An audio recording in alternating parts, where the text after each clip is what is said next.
Hello everyone, स्वागत है आप सभी का कॉमर्स अड्डा 24/7 के प्लेटफॉर्म पे। और बच्चों, आज हम लोग एक बहुत इंपॉर्टेंट शुरुआत करने वाले हैं, एक नए पोर्शन की शुरुआत करने वाले हैं। और अगर क्लास 12 की बात करूं तो सबसे ज्यादा मेजर, सबसे ज्यादा इंपॉर्टेंट, सबसे ज्यादा वेटेज वाला जो पोर्शन है वो कैलकुलस। तो आज हम लोग कैलकुलस की शुरुआत करने वाले हैं। The chapter name is continuity and differentiability. इस पार्ट में क्या होने वाला है, मैं आपको बेसिक इंट्रोडक्शन दूंगा चैप्टर के बारे में कि आपको इस चैप्टर को अप्रोच कैसे करना है सबसे पहले तो। क्योंकि बच्चे जो है ना, चालू कर देते हैं बिना सोचे समझे कि क्या क्या पढ़ना है, किस तरीके से पढ़ना है। कुछ बेसिक्स हैं जो क्लास 11th में आपने सीखे थे, बिना रिवाइज करे आप चैप्टर को पढ़ना चालू कर दोगे ना तो आप लोग फंस जाओगे। आप लोगों को नई चीजें समझ आएंगी, कॉन्सेप्ट्स बिल्कुल भी पल्ले नहीं पड़ेंगे। तो इसलिए आज का जो छोटा सा लेक्चर है वो कंप्लीटली डेडिकेटेड है आपको बताने के लिए कि बेसिक प्री रिक्वाइसाइट्स क्या है। मतलब आपको इस चैप्टर को चालू करने से पहले कुछ और चीजें पढ़नी पड़ेंगी, उसके बारे में बताऊंगा। फिर चैप्टर को कैसे अप्रोच करना है, ओवरऑल कैलकुलस को कैसे अप्रोच करना है उसके बारे में बताऊंगा। और हम लोग कॉन्टिन्यूटी का ना एक बेसिक सा आइडिया लेंगे। मैथमेटिकल चीजों की बात नहीं करूंगा जब तक आप बेसिक कवर नहीं करोगे। नेक्स्ट लेक्चर में आप लोग बेसिक कवर करके आना, फिर हम लोग मैथमेटिकल डेफिनेशंस पे जाएंगे। आज हम लोग कॉन्टिन्यूटी को ना आराम से समझने की कोशिश करेंगे, विजुअलाइज करने की कोशिश करेंगे। तो चलो बेटा, कहानी को चालू करते हैं। सबसे पहले मैं आपको देता हूं चैप्टर इंट्रोडक्शन, ठीक है, कि क्या क्या आपको इस चैप्टर में पढ़ना है, किस तरीके से चैप्टर को अप्रोच करना है। तो सबसे पहले तो यार मैंने आपको बता ही गया कि बेटा यहां से आपकी क्लास 12 की कैलकुलस की शुरुआत होती है ना। और ये बहुत ज्यादा वेटेज रखता है आपके क्लास 12 बोर्ड एग्जाम्स में, ये भी आपको पता ही है। इससे मैंने आपको बोला कि चैप्टर को पढ़ने से पहले आपको कुछ बेसिक बातें जो आप क्लास 11th में पढ़कर आए थे वो ध्यान में होनी चाहिए। याद है आप लोगों ने एक चैप्टर पढ़ा था बेटा, लिमिट्स एंड डेरिवेटिव्स करके, लिमिट्स एंड डेरिवेटिव्स। यह आपने क्लास 11th में पढ़ा था। जब तो आपने शायद ऐसे ही पढ़ लिया होगा और सोचा होगा सर क्या काम है इसका, चलो निपट गया। लेकिन देखो अब आपके पीछे दोबारा आ गया।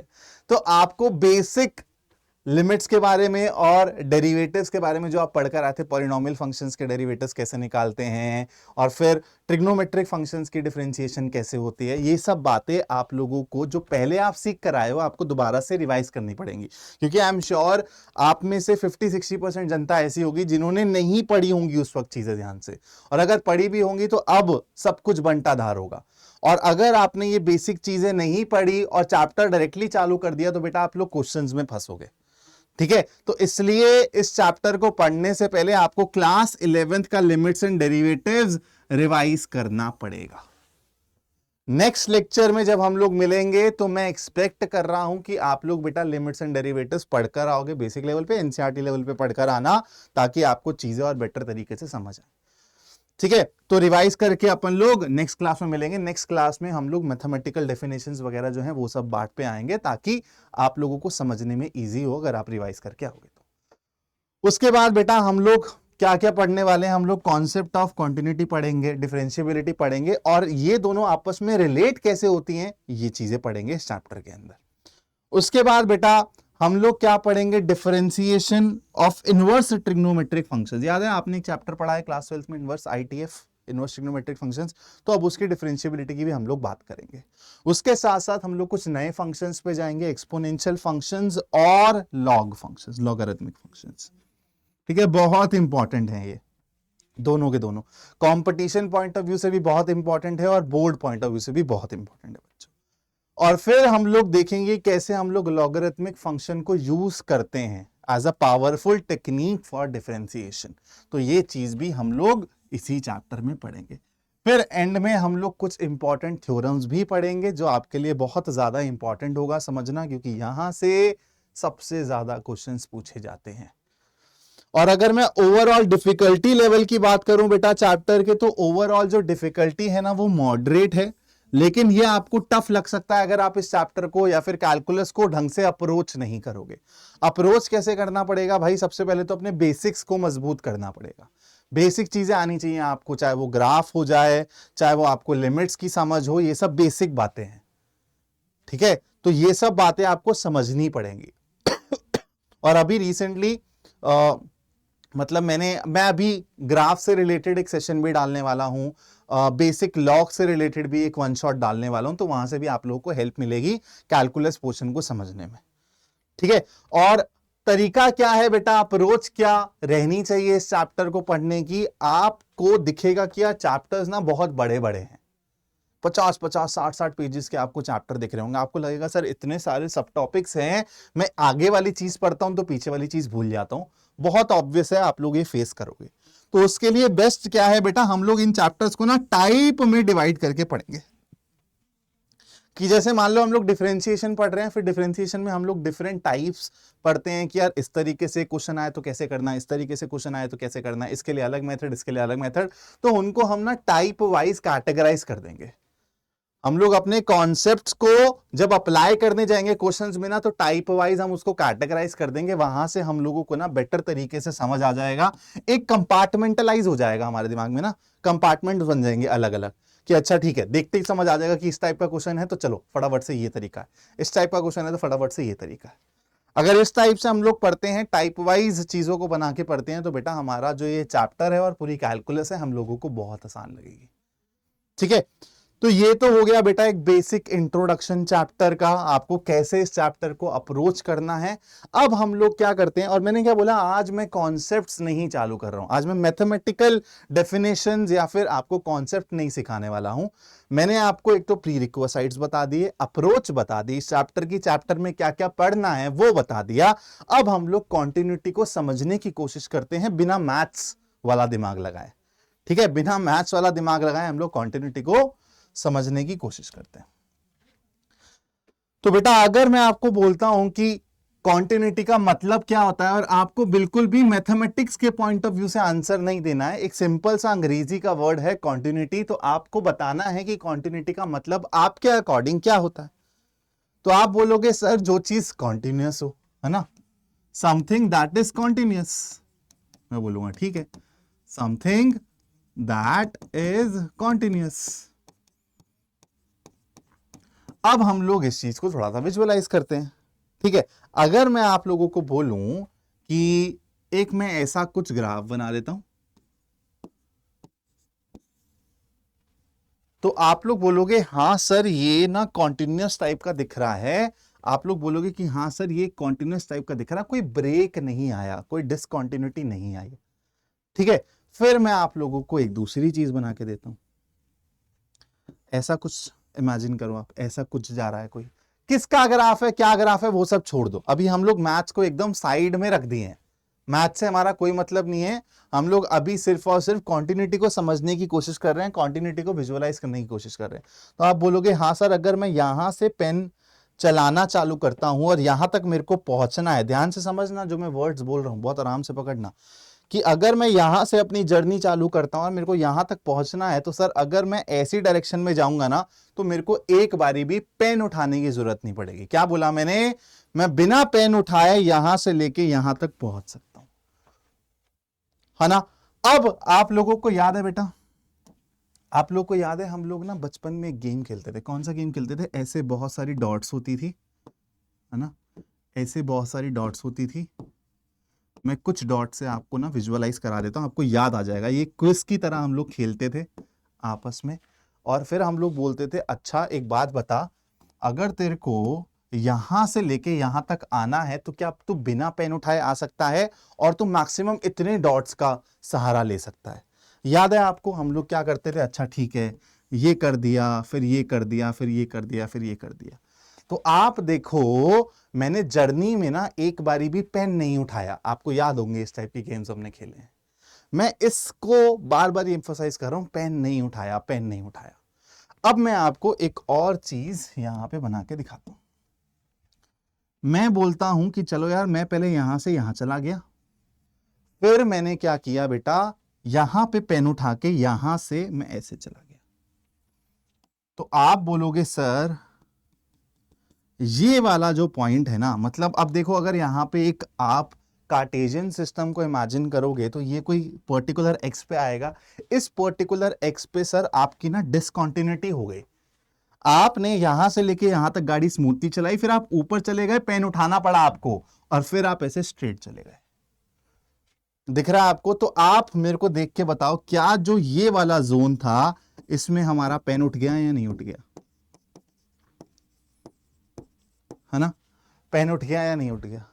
बस तो अब आप ना इन चारों एग्जांपल्स की मदद से कॉन्टिन्यूटी को समझ चुके हैं। कॉन्टिन्यूटी अगर हम बात करें ग्राफ पॉइंट ऑफ व्यू से फंक्शंस की, तो कॉन्टिन्यूस फंक्शंस कौन से होते हैं जहां पे हमें दिखे कि ग्राफ में क्या है, कॉन्टिन्यूटी है, हमको उसका ग्राफ बनाने के लिए हम लोगों को पेन उठाने की जरूरत नहीं पड़ रही, या फिर कहीं पे ब्रेक नहीं दिख रहा, कहीं पे डिसकंटिन्यूटी नहीं दिख रही।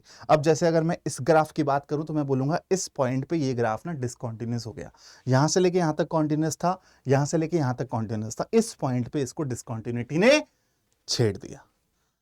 अब बेटा आप लोगों को ना एक ऐसी चीज से ये चीज विजुअलाइज करा दूं जो आपने ऑलरेडी पढ़ी हुई है। मैं नाम लिखने वाला हूं, प्लीज मेरे को बताना किस किस ने ये चीज पढ़ी है। पढ़ी तो सबने होगी, लेकिन किस किस को ये याद है। क्या लिखने वाला हूं मैं, ध्यान से देखो।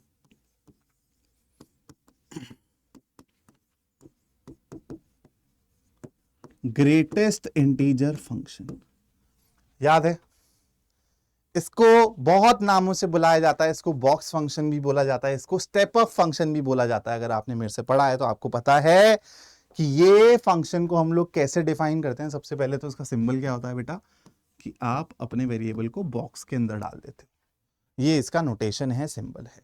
अब अगर मैं यहां पर कुछ ऐसी वैल्यू डालता हूं 6.5, तो मेरा आंसर क्या मिलेगा बेटा, आंसर क्या मिलेगा। ग्रेटेस्ट इंटीजर फंक्शन होता क्या है, आप जो भी इनपुट डालोगे उससे जस्ट पहले वाला सबसे बड़ा इंटीजर आपको एज आउटपुट मिलेगा। क्या बोला मैंने, उससे जस्ट पहले वाला सबसे बड़ा इंटीजर, जस्ट पहले वाला, इससे जस्ट पहले वाला सबसे बड़ा इंटीजर कौन है, 6। अगर मैं यहां पे बेटा -6.5 डालता हूं तो बताओ, जस्ट सबसे पहले वाले के लिए हमेशा नंबर लाइन में लेफ्ट में जाना होगा, ये मैंने आपको सिखाया है ताकि आप कंफ्यूज ना हो। तो -6.5 से जस्ट पहले वाला इंटीजर कौन सा है, -7, है ना। तो इसका आंसर क्या आएगा, -7। आपका ग्रेटेस्ट इंटीजर फंक्शन का आउटपुट जो होता है वो हमेशा इंटीजर होता है, ये भी आप लोगों को पता है। अब याद है इसका ग्राफ कैसा था, आपको याद है बेटा इसका ग्राफ कैसा था, चलो बनाते हैं। ठीक है, और अब इसकी मार्किंग कर देते हैं एक दूसरे पेन से। ये रहा मान लो 1, ये रहा 2, ये रहा 3, ये रहा -1, -2 और -3। ये रहा बेटा 1, 2 और 3, ये रहा -1, -2 और -3। ठीक है, अगर बेटा मैं अपने इनपुट की वैल्यू 0 से 1 डालता हूं, 0 से 1 के बीच में कहीं पर भी डालता हूं एक्सक्लूडिंग 1, 0 से 1 के बीच में कहीं पर भी डालता हूं एक्सक्लूडिंग 1, तो आपको पता है आंसर क्या आता है, 0। ठीक है, आंसर क्या आता है, 0। 1 से 2 के बीच में कुछ भी डालूंगा सोचो तो हमारा इससे सबसे पहले वाला सबसे बड़ा इंटीजर कौन सा होगा, आप बोलोगे 1। क्या होगा बेटा, 1। तो हमारा आंसर क्या आएगा, y would be 1, output would be 1, जिसमें ये पॉइंट इंक्लूडेड होगा, ये वाला पॉइंट एक्सक्लूडेड होगा, है ना। क्लियर है बात, क्योंकि x इज इक्वल टू 2 पे तो y इज इक्वल टू 2 होगा। तो आप अब देखो 2 से 3 में आपका ग्राफ ऐसे बनेगा, आपको याद भी होगा यार ये वाला ग्राफ, है ना। और फिर अगर मैं बात करूं, आ जाऊं मैं -1 से 0 के बीच में, तो अब मुझे बताओ यहां पे क्या मिलेगा आपको, -1 से 0 के बीच में क्या मिलेगा। आप बोलोगे सर कुछ ऐसा दिख रहा होगा हमको, क्योंकि -1 ही आएगा, अगर मैं 0 रखूंगा तो 0 आएगा, और यहां पे रखूंगा तो मतलब ये वाला पार्ट इंक्लूडेड, सर ये वाला पार्ट एक्सक्लूडेड। सिमिलरली अगर मैं -2 से -1 की बात करूं तो मेरा ऐसा ग्राफ दिखेगा, ये included, this will be excluded. Again अगर मैं यहां पे बात करूं तो ये would be included, this would be discluded. अब आपको पता चल गया होगा कि इसको स्टेप अप फंक्शन भी क्यों बोलते हैं बेटा, क्योंकि आपको दिख रहा है सर थोड़ा सीडीओ टाइप का हम लोगों का फील आ रहा है, ऐसा लग रहा है कि कोई इंसान सीढ़ियां चढ़ रहा है। अब बेटा देखो यहां से लेके यहां तक मैंने पेन चलाया, कॉन्टिन्यूस चला, फिर मेरे को गैप लेना पड़ा, फिर आगे चलाया, फिर गैप लेना पड़ा, फिर आगे चलाया, फिर गैप लेना पड़ा, फिर आगे चलाया, फिर गैप लेना पड़ा, आगे चलाया, फिर गैप लेना पड़ा, आगे चलाया। बोलो हाँ या ना, बोलो हाँ या ना। तो आप देख पा रहे हो कि अगर आपको यहां से बेटा यहां तक पहुंचना है तो आपको अपना पेन उठाना पड़ रहा है, मतलब ग्रेटेस्ट इंटीजर फंक्शन के जो ग्राफ्स में है ना बेटा, ब्रेक आप लोगों को दिखाई दे रहा है ना। और ब्रेक्स कौन से पॉइंट पे है? ये इंटीजर पॉइंट्स जो है ना, इन पे ब्रेक्स है। और जब आप लोग पढ़ोगे अभी ना आगे कॉन्टिन्यूटी एंड डिफरेंशियबिलिटी, तो आप जब ग्रेटेस्ट इंटीजर फंक्शन का केस पढ़ोगे तो वहां पे आप ये स्टेटमेंट लिखे हुए देखोगे। ठीक है, तो यहां पे आपको दिख रहा है कि ग्रेटेस्ट इंटीजर फंक्शन जो है वो कहां कहां पे डिसकंटिन्यूअस हो रहा है। आपको दिख रहा है कि यार इंटीजर्स पॉइंट्स पे ना मेरे को अपने पेन को उठाने की जरूरत पड़ रही है। तो अगर मैं ग्रेटेस्ट इंटीजर फंक्शन के ग्राफ की बात करूं तो आप इससे बहुत अच्छे से कॉन्टिन्यूटी और डिसकंटिन्यूटी को विजुअलाइज कर सकते हो। बोलो बात क्लियर, बात समझ आ गई सभी को इतनी? तो अगर मैं बात करूं कॉन्टिन्यूटी या फिर डिसकॉन्टिन्यूटी के बारे में विजुअलाइज करने की, मैथमेटिक्स को एकदम साइड रख के, तो वो पर्पस हमने आज की लेक्चर में सॉल्व कर लिया। अब बेटा नेक्स्ट लेक्चर में आप लोगों को मैं क्या क्या एक्सपेक्ट कर रहा हूं आप लोगों से।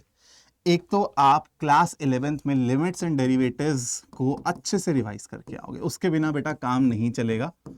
ठीक है, और उसके बिना आपका पूरा ही कैलकुलस का काम नहीं चलेगा, ये चैप्टर तो छोड़ो। तो इसलिए ये क्या है बेटा, आपका बेसिक है, ये आपको पढ़ना ही पड़ेगा। तो प्लीज नेक्स्ट लेक्चर देखने से पहले इसको रिवाइज कर लेना, आप लोगों का फायदा होगा। ठीक है, और नेक्स्ट लेक्चर में हम लोग, ताकि यार क्योंकि मैं आज करवाता मान लो तो आप लोगों के सारा ऊपर से ही निकल जाता, सर के समझ ही नहीं आता आप लोगों को। तो इसलिए मैंने आपको पहले ही सचेत कर दिया है कि पहले आप इसको रिवाइज करके आओ, फिर हम लोग नेक्स्ट लेक्चर में मैथमेटिक्स पॉइंट ऑफ व्यू से मैथमेटिकली डिफाइन करेंगे कॉन्टिन्यूटी को, डिफरेंशियबिलिटी को, और फिर अपना कैलकुलस का जोन चालू हो जाएगा, कैलकुलस का लेक्चर चालू हो जाएगा। ठीक है, तो चलो बेटा आज के लेक्चर को इतना ही रखते हैं। Thank you so much for joining, bye bye guys, take care.